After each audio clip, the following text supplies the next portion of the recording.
Sorry, Oh, good. I'm having some technical So issues. Lois is purple for We'll do that. Advent. Yeah, I love that'd be it. great. I do like it. Yeah. It's cold in the church today. Yeah, we're trying to keep the doors open just to get the airflow, but it's cold. Oh, I don't wow. wanna take off my robe because Camera. extra layer of warmth. Yeah. I know, I think it'd be kind of funny if I said. But Yeah, you do what you need to do. yeah, I'm worried. It's good to have everything open. I just came in from Florida, so it's the. Oh, yeah, this is Yeah, it's a little Temperature shock. warmer down there. Yes. Yes. About 10. Yeah. Wow.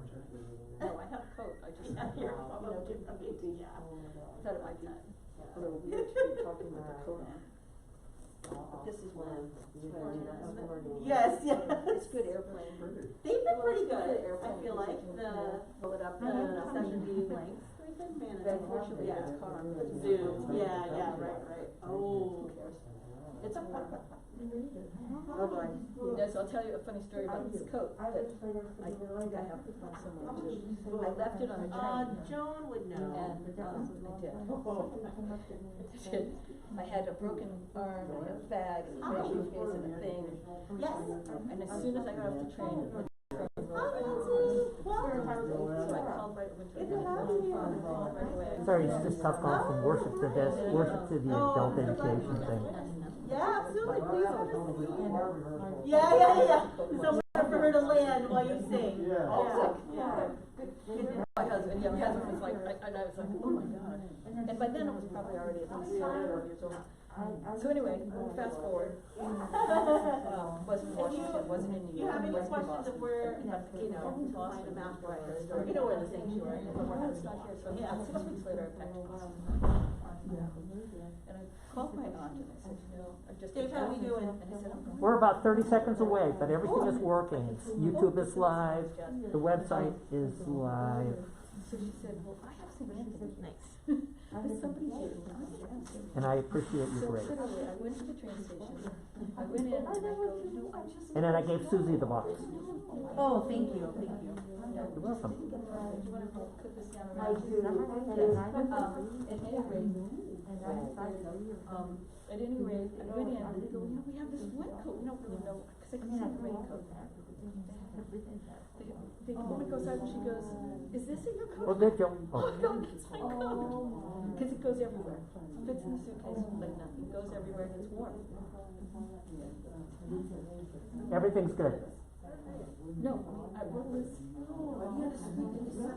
Just briefly. What's up, brother? You're in my front face. Yes. All right, I invite you all to have a seat if you're joining us. Come close. Yes. Yeah.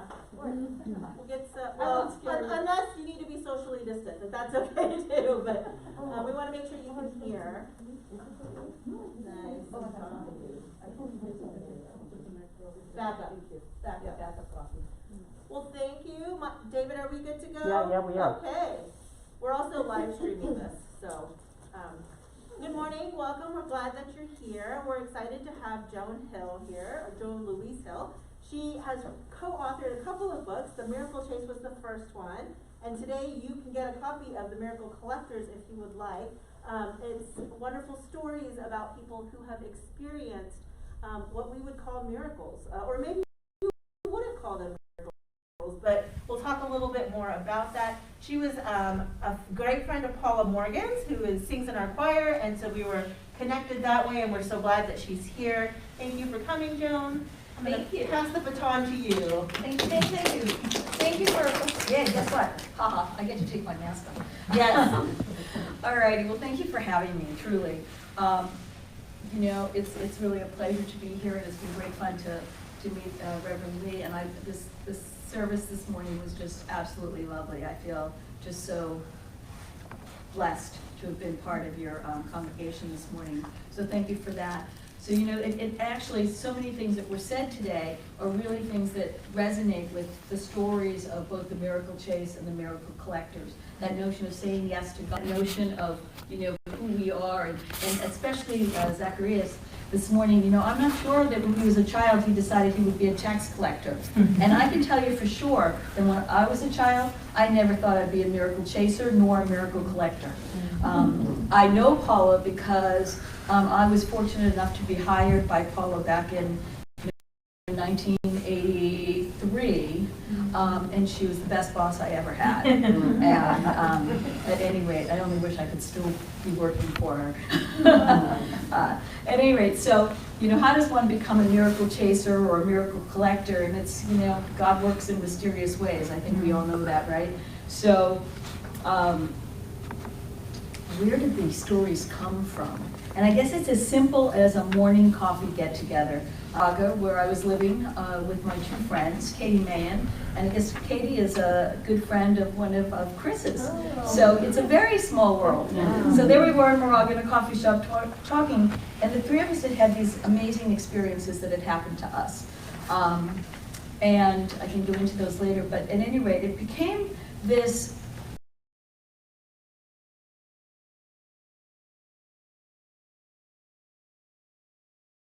experiences happened to us later, but we came with this, I was a healthcare executive, Katie was a banker, and Matt was a clinical psychologist. We were not exactly what I would call poster children for religion or spirituality. We were just like living our lives, raising our kids, doing our thing. And yet, we had these experiences. We had this intersection with the divine. And we said, how does that work? And why would it work? So we set about, going off and studying miracles in other cultures and various religions, in philosophy and theology. And everybody weighed in on miracles, right? You've got the theologians, you've got Thomas Aquinas, you've got Augustine. In so many religions, there are a lot of people walk on water. There's a lot of miracle math that goes on. There's fortunately, a lot of miracle healing, which is pretty wonderful. There's miracles in Eastern religions. There's miracles in Western thought. And we really started looking at miracles in science. We have, even Einstein sort of said,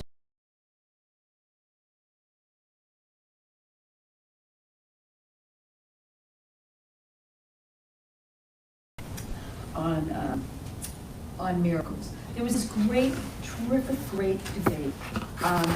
And we had Pascal, the famous Pascal's wager, is there a God or not? The wager to think that you have nothing to lose. There's nothing to lose in thinking and noticing these extraordinary experiences. So,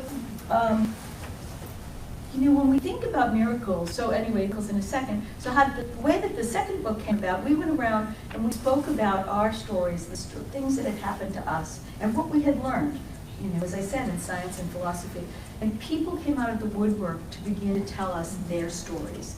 And we don't know whether we gave them permission to tell their stories, a vocabulary to tell their stories, or just an opportunity to tell their stories. And by ourselves becoming vulnerable in telling our stories and having people be able to say, well, she's crazy, they were much more able to tell their own stories.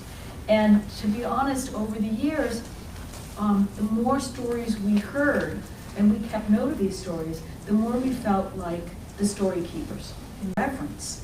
We had been given this tremendous gift. It was an unexpected gift. It was a tremendous gift that we got. And there were stories of love, of courage, of forgiveness, of rescue, of gratitude. And we said, now what do we do with these things? So I'm going to come back to that. But first, the elephant in the room. An elephant in the room always is, what is a miracle? And as I said, it's been just debated for centuries. And I think that most of us really think about miracles as thunderbolts. You think about the parting of the Red Sea, or we think about the resurrection of Jesus, or we think about, Muhammad's trip from Mecca to Medina. These are thunderbolt things that happen. And yet, miracles are on this continuum, from those thunderbolts to the waves of grace, that are coincidences. They're the right things that happen, individual events that happen, that put together a series of events. And that was really the story in my life, of my experience, which were a whole series of coincidences, which really conspired to save the life of my son. And I wasn't, quite frankly, prepared to call that a miracle. I was just feeling very fortunate. And it wasn't until I really took some time to think about it, have others bombard me with information that I went, aha, that was a miracle. So miracles are like those Matryoshka dolls, those Russian nesting dolls. The further you go in and you unravel and you uncover and you go further and you go deeper, it's fascinating. Miracles are sort of in the eye of the beholder. Perception matters. There's that famous picture, if you've seen it, of the old woman and the young woman both in the same frame. And some people can only see the older woman, and others see only the younger woman. And it's all what we see and how we react to the world. Sometimes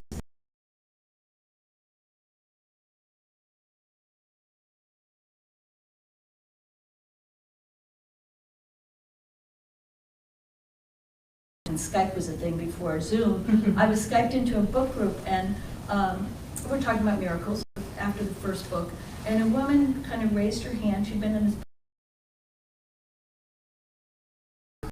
this and said, I guess I'll tell you about it. And she had been in London. She was headed back to New York, and she got the urge to kind of have all of our lives have purpose, and we're not alone. And I think miracles helps us not feel quite so isolated. So we went through a lot of discussion about what a definition of miracles should be, for example. And we actually came out with our own definition, which was that a miracle is a sign of divine intervention in the world that creates this unfolding and this beneficial connection between God and humankind. And we felt that celebrated the positive. It celebrated the interaction. It celebrated the fact that things are bigger than just we are here on Earth. And we really care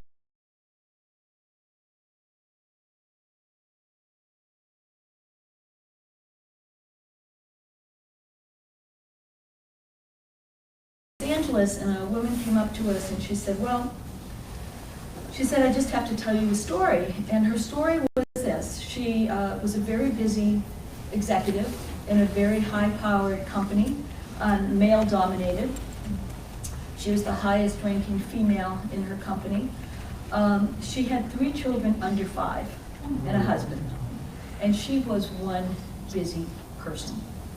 And she really wanted to work part-time, but she knew that no one in her company had ever worked part-time, and they were never going to let her work part-time.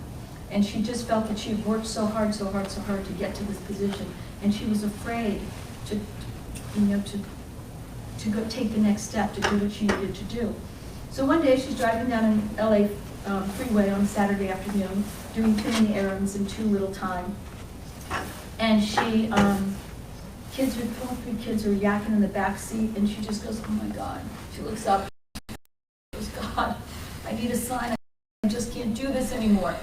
How am I going to do this? And so her plea goes to the heavens. She looks down back at the road. She passes, at that moment, a billboard. And the billboard is a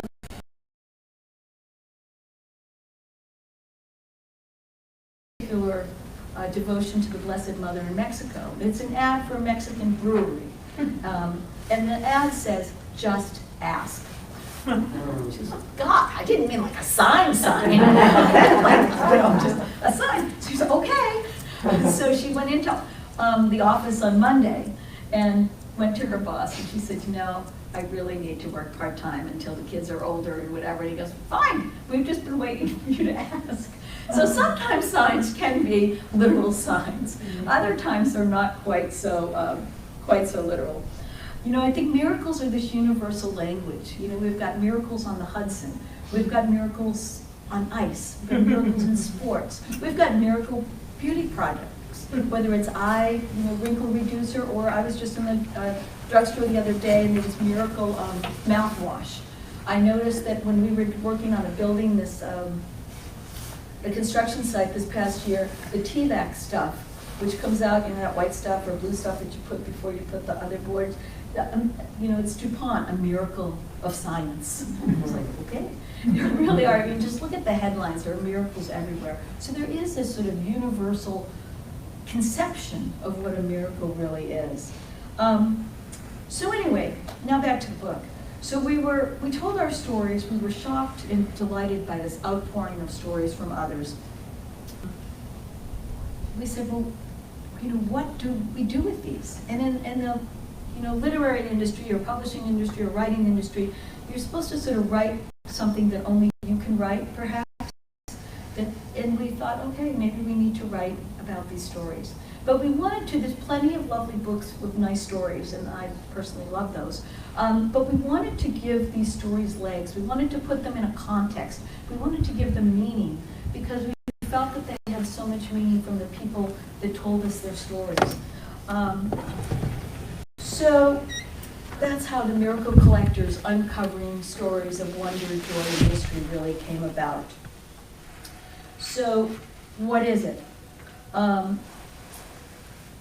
What we really found is that the book itself is really a book of possibilities. You know, we invite readers to come with us, to journey with us, and to look at life with a fresh lens in the company of these extraordinary stories from, you know, ordinary people. And a new perspective in that, because our goal, I think, is to really realize that we all can be empowered to find the miracles in our own lives. And I'll get to my second sort of goal in these conversations is to also empower us to think about being the miracle.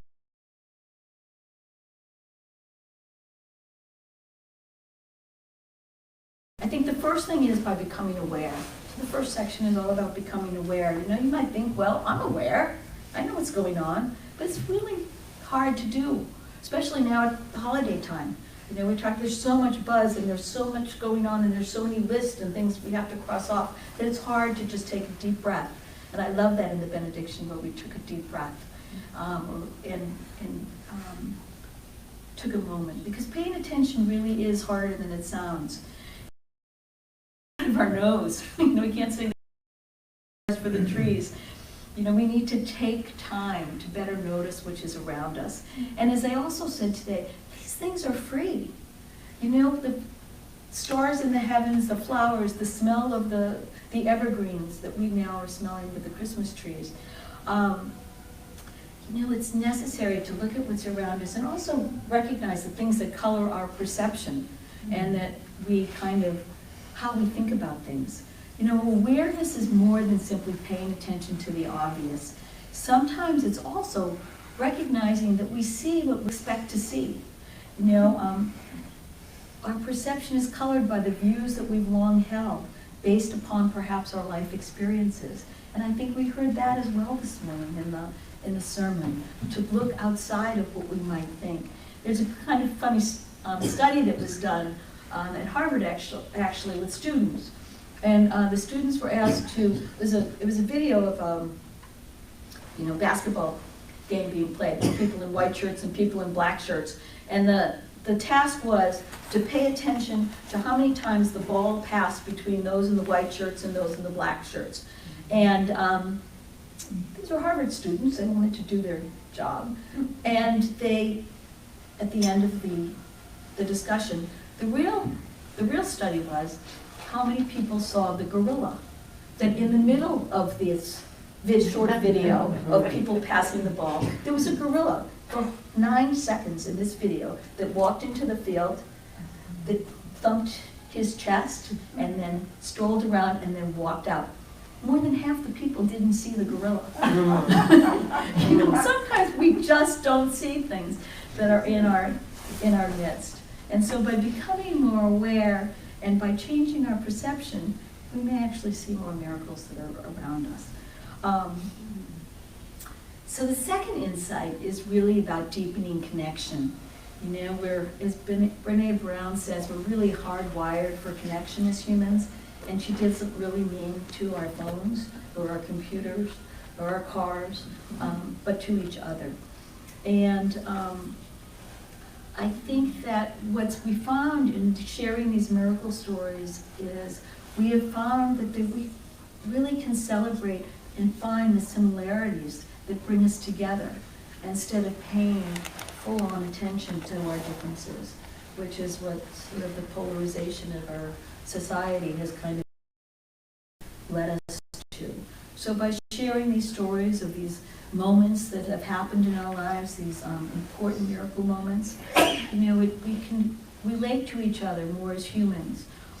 And I think that we're hardwired as much for connection as for finding joy in the human spirit. And I think that's really important. That's what had us during the pandemic, looking at all the YouTube videos of the families who were singing together, doing things together, in the streets who were banging pots at 7 o'clock every night, and thanks for the healthcare workers. We want to find joy. We're hardwired to find that joy. And in finding that joy, it's common and a shared experience, and that deepens our connection with each other. But miracle stories are not just about deepening connection with each other, they're also about deepening connection with God and with something greater than ourselves, and realizing that there is more, that the world's a better place, and that actually we are, not human beings having a spiritual experience, but we're spiritual beings having a human experience, as Teilhard de Chardin says. And when we don't pay attention to that spiritual side of ourselves, we're like this incomplete puzzle. And once we put the pieces together, we are more able to be full and complete human beings. So this awareness and this deepening connection includes also deepening connection with ourselves, looking within and finding our way through this labyrinth of debris and stuff that we put in our lives that sort of hides our soul, and bringing our soul back to the forefront of how we live our lives and how we want to live our lives. It makes us who we are. So the third insight, or the third thing is finding the third section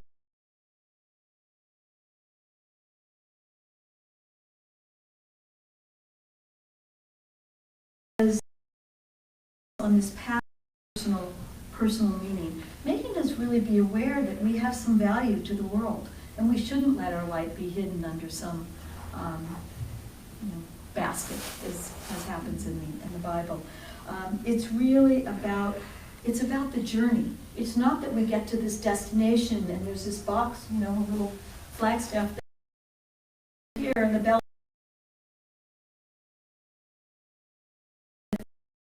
It's appreciating, and it's how we find meaning that I think is really important. Gratitude is an important part of that. And when I always say, people, as we were writing our first book and then our second, people would come up to us and say, hey, start this spiritual journey. It sounds a lot easier than it is. And so what we've done is we actually have these Take a Miracle Moment challenges that, sort of lays out a path and just asks basic questions that people can answer together or individually, to connect the dots and to begin to, become more aware. Because it's hard. It's hard to take a break out of our very busy and with that.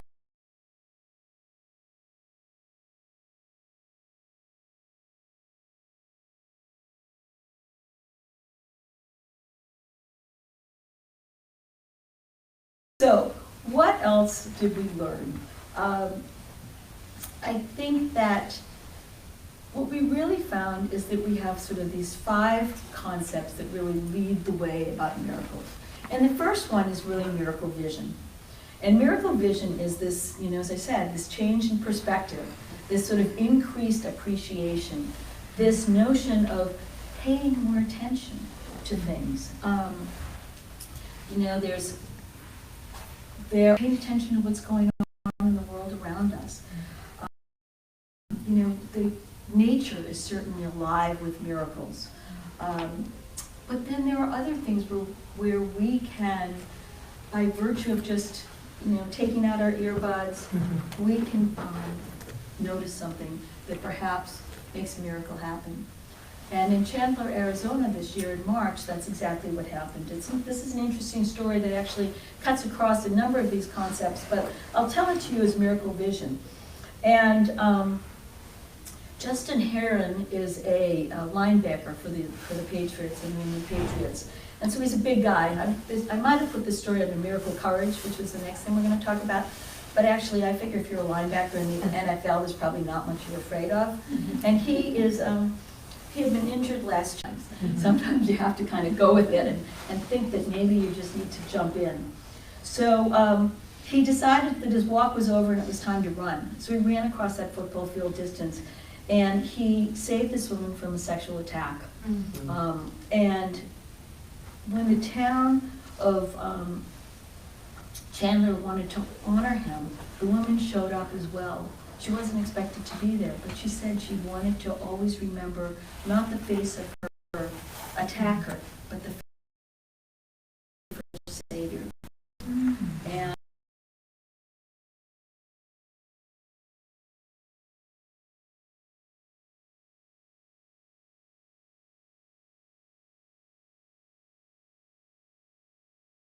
certainty, they're depressed, wondering if they can make it. And they, offer this question to the universe, and they get an answer. We were interviewed on one of the radio stations, and one of the announcers, or the host actually, said he had been contemplating suicide and really thinking about it when the song in his car radio came on, Cyndi Lauper's song, came on time after time, just when he needed it, saying, if you're lost, you can look and you'll find me time after time. If you fall, I will catch you. I'll be waiting. Time after time. He said they were just the words that he needed just at that time. And we've all read stories in the newspaper about people literally been saved from that jump by somebody who just sort of showed up or followed an instinct.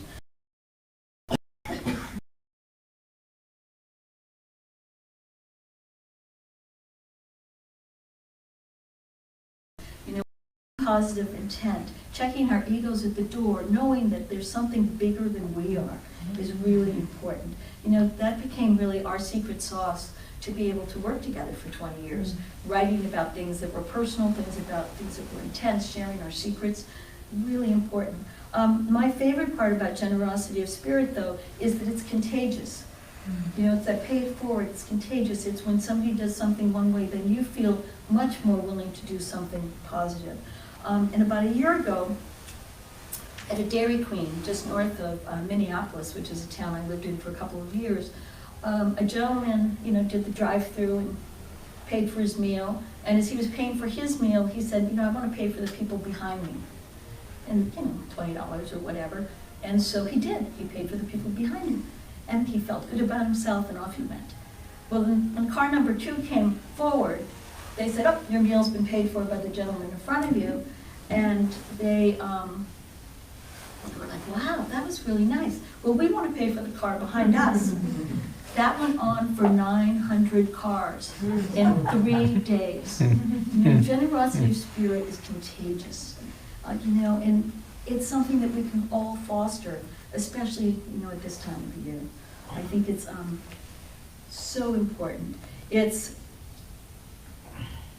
is a way in which the way I think we all learned as kids, when we treat people the way we want to be treated, that's how, life goes and civilization moves forward.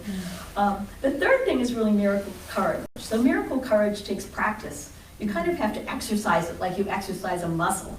It's the inner strength to do the right thing, to turn the boat around, to stop and help someone. When you stop and help someone, they could just as easily wave you off as say thank you. We have to be prepared because we don't know how another person is going to react. We think evidence of miracle courage gives us sort of strength to really feel secure in the human race. Because I really do believe that people are intrinsically good. They want to help. Sometimes, though, that they are afraid to help. And that's really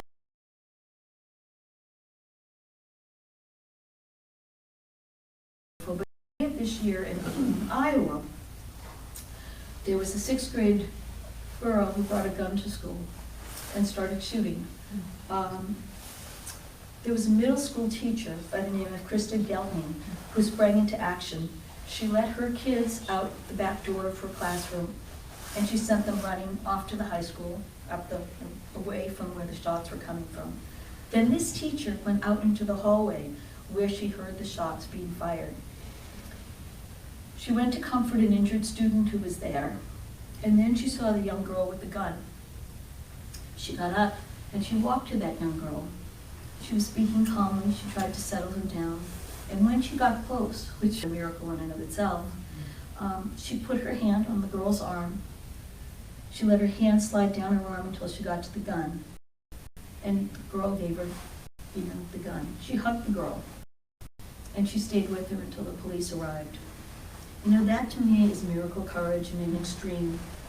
We don't all have to do that, but we can start with small things, offering to help somebody carry something. Perhaps looking around, seeing where our talents can be used. Making room for someone in the church pew. Seeing past the grime on a homeless person. Offering a smile, an acknowledgement of their humanness. Steve Pemberton wrote a book called The Lighthouse Effect, and he says, we need not seed heroism.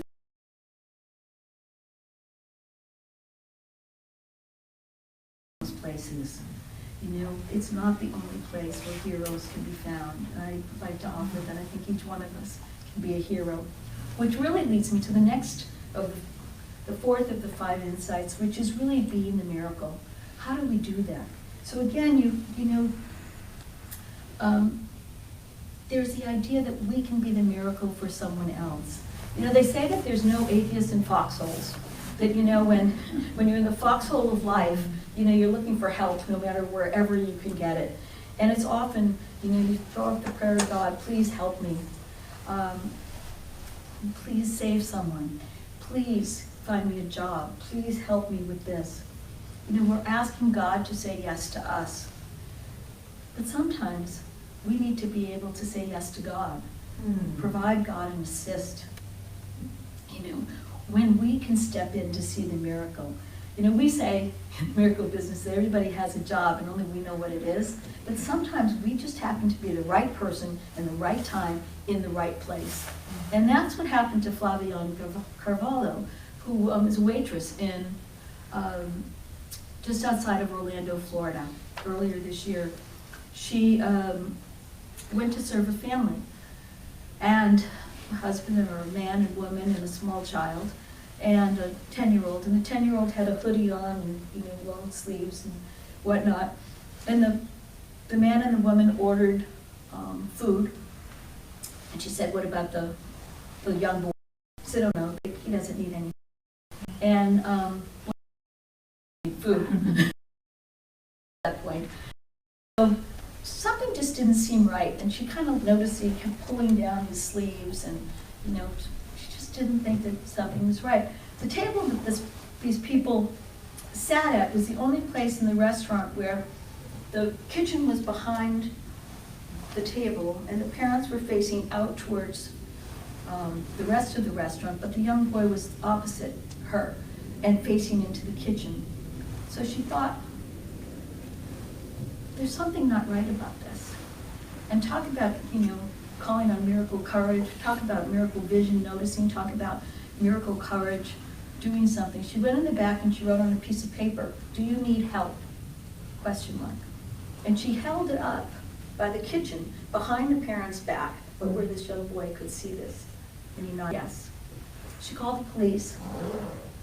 The police were called and came in and found out that this young boy had been being tortured, abused and tortured in his home, and that they felt that there was no way that this child was going to survive the next few months because they found all sorts of horrible things in there. That's saving life. That's accepting, taking a chance and realizing you're the right person at the right time, the right place to make a difference. We like, the lines, this is very self-serving here reading a line from the book, but I'll do it anyway. If you like to pretend you're in control, like we do, you can always choose to be someone else's miracle. It may be the only miracle that's coming, and it beats waiting around for a thunderbolt from the sky. But maybe, perhaps we're that thunderbolt. We're the one who was put there at that place to do what we're do. So the last, and then I'll be quiet, I'm going to give you the last insight we learned for the book, is the ripple effect. And you know, we never had any idea that when we wrote our first book that we would ever be right. We thought it was one and done. That we would ever have this wonderful outpouring of stories, that we would ever, be writing a second book. And you just never know what will be the miracle in somebody else's life. And these miracle connections ripple forward and go on. You never really know how far the miracle wave will go, and where the miracle bandwagon will take us. And I'm so delighted to be here today, because this is a wonderful part of my ripple, which I so appreciate. But one of the stories that is a wonderful ripple, again, happened earlier this year in the memorial service for Officer Eric Talley in the outside of the King Superstore in Boulder, Colorado, where he was the last person who was shot by a person there. A young man had a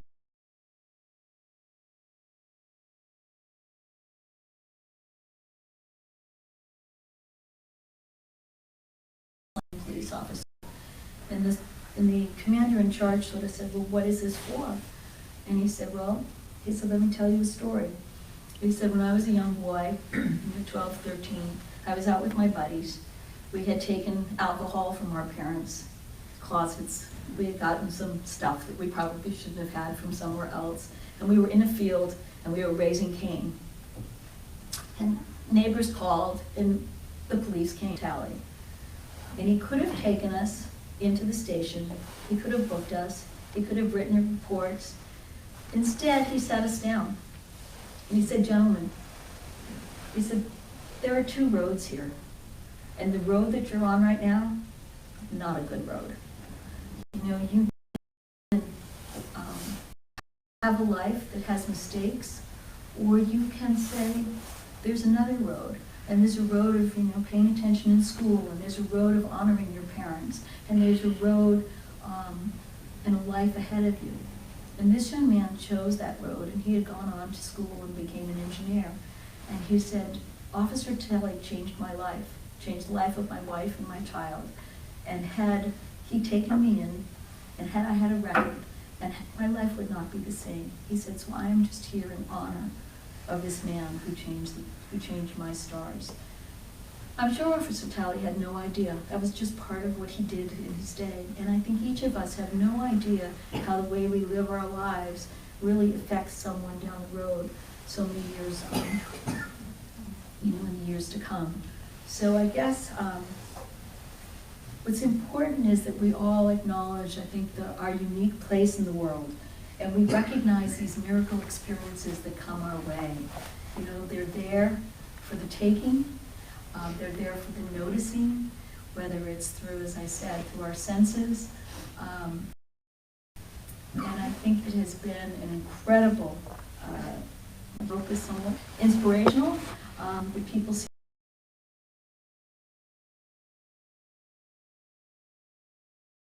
peace, and they make great Christmas gifts. And The miracle collectors and the miracle chase, are they both based on real live events, and also are they internationally or just in the United States? So that's the stories you mean? They're true stories based on our lives and the stories people have told us. There were some stories in the Miracle Collectors which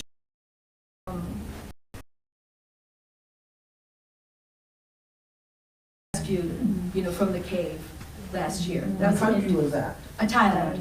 In Thailand. There's a story of the Chilean miners who were trapped in the mine. And the collective miracle that occurred, and the prayers, when the miners came out of that mine, they were there for I want to say 2 months, I can, you might recall, long time. And I believe there were 30 of them. It was almost like Shackleton's, story of there was one more. They always felt that there was one more with them, that God was with them and saved them. And they had that same experience with the boys, soccer 13-year-old boys. And their coach was a Zen, practitioner who kind of centered these kids and kept them from being panicked. You imagine being panicked in the dark, underground, in a cave with water rising? I mean, that would be cause for panic for many of us. And the fact that in that story, in order to drain that cave where those young men, those boys, were trapped, they had to take the water out and drain it into these fields, and they were farmers' fields. And those farmers knew that by saying, yes, you can put all that water in our field, they were not going to be able to use those fields for the next 5 to 10 years. They were going to render the fields useless. And that was their livelihood. But they said yes to save the lives of these kids. And these stories, so there were some international stories. Which one's international?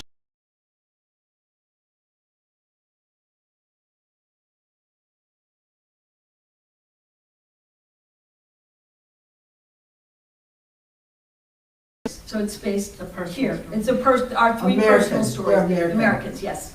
Yes. Nationally. Well, we were all 3 of us living in Moraga at the time.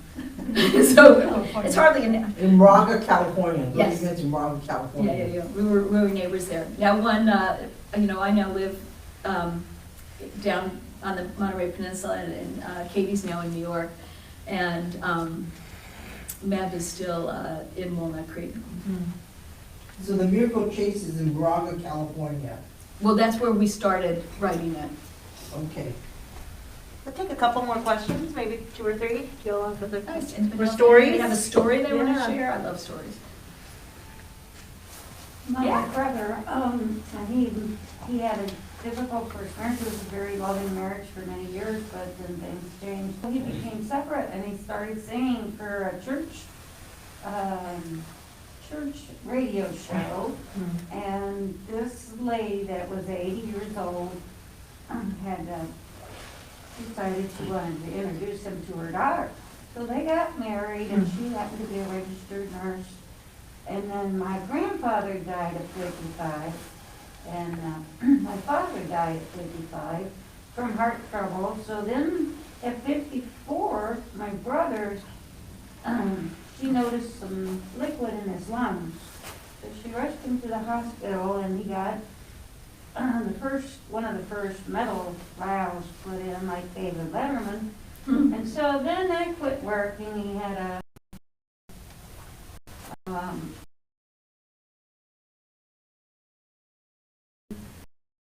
like 6%. He was on the list for 2 years or 3 years, and he had rare blood. So they told him, well, you're going to have your heart for 30 more days, and we'll have to put you on a machine. And if you know anything about heart transplants, they might only have 20 machines, and after 30 days, they have to unplug it. For some reason, they can't keep the machines going on forever. So we all flew in, prayed. And then he went back, and they said, yeah, in 30 days, you're going to have a machine. And so they got back to Fort Wayne, Indiana, and they got a call and said, well, we want you in Cleveland, Guinness, we're going to work for you. Wow. It's been really nice.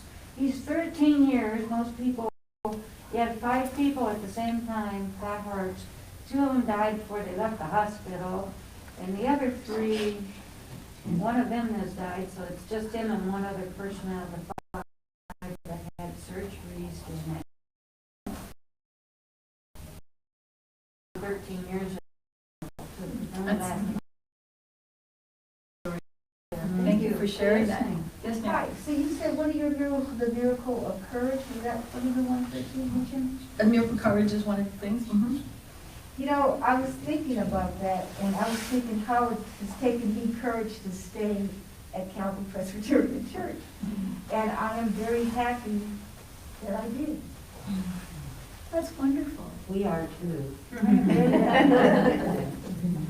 You know, but I was contemplating leaving many times. And one day, just this past week, I had an emotional breakdown. It was actually the Holy Spirit just took over me, and He showed me that me being here at Calvary was the place He wanted me to do His work and His ministry here. So I was always under the impression that it was about me trying to do something for other people. And He told me it was really about me. It was about what I needed to learn. Mm-hmm. And that day I had the Holy Spirit just took over me that day. I was very emotional and cried. I probably upset a lot of people, but at that point in time, it really cleansed me to make me realize that when God gives you an assignment, you have to do what He tells you to do, because He can make it very uncomfortable for you. Well, I think that miracle courage is one of those things like a muscle. It doesn't, the first time you exercise, it hurts. Yeah, You get better with practice. and And so you get it was better. hurting me every time I came here. And when I realized that day, He really let me know that it really wasn't about me. It's about what I'm telling you to do here at this church, and in the life that I live outside of the church. And that was the encouragement that I needed. Well, I also think it plays into the very first thing we talked about, which was becoming aware. You've become much more aware of what the message is. And sometimes we can be kind of thick-headed about what that message is, or what our place is supposed to be, or what we're supposed to be doing, for a whole variety of reasons. Well, I want to thank you for So that. thank you for sharing. Thank you for No, sharing. well, thank you for, mentioning that to me, because it takes courage to have faith in God, and the hardest job I've ever had in my life is being a Christian. This is the hardest job I've ever had, and I've been in some really crazy.